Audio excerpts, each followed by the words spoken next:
People are dying. You're again, running I low know. on soldiers. Don't, please, you're running Mr. low Brand. on soldiers.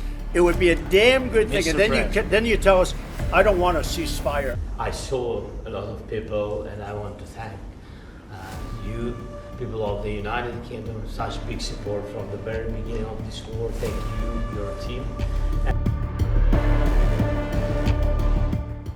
It's a moment of reckoning for Europe, a crossroads in history, as British Prime Minister Keir Starmer described it. The war in Ukraine has stretched into its fourth year, and while Russia shows no signs of backing down, European leaders are being forced to confront a crucial question. What comes next? In London, at a high-stakes defense summit, Starmer and 19 other world leaders unveiled a new four-step plan to not just help Ukraine survive, but to ensure its long-term security. The UK has pledged a £1.6 billion finance deal, over 5,000 missiles, and a commitment to boots on the ground and planes in the air.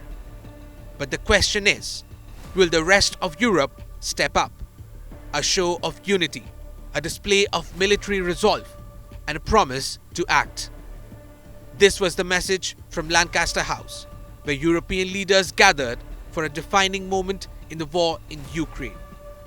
British PM Keir Starmer stood alongside Ukrainian President Volodymyr Zelensky, French President Emmanuel Macron, and Canadian Prime Minister Justin Trudeau. They declared that Europe could no longer afford to wait. At the heart of the summit was Starmer's four-step plan. So, what is this four-step blueprint? Step 1. Keep military aid flowing and increase economic pressure on Russia. First, we will keep the military aid flowing and keep increasing the economic pressure on Russia to strengthen Ukraine now. A new £1.6 billion finance deal will help Ukraine acquire more than 5,000 missiles. Step 2. Ensure that any lasting peace deal guarantees Ukraine's sovereignty and security. Second, we agreed that any lasting peace must ensure Ukraine's sovereignty and security, and Ukraine must be at the table.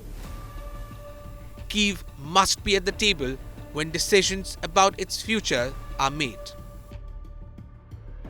Step 3. Even after a peace deal, Europe must continue arming and training Ukraine's military, making it strong enough to deter any further Russian aggression.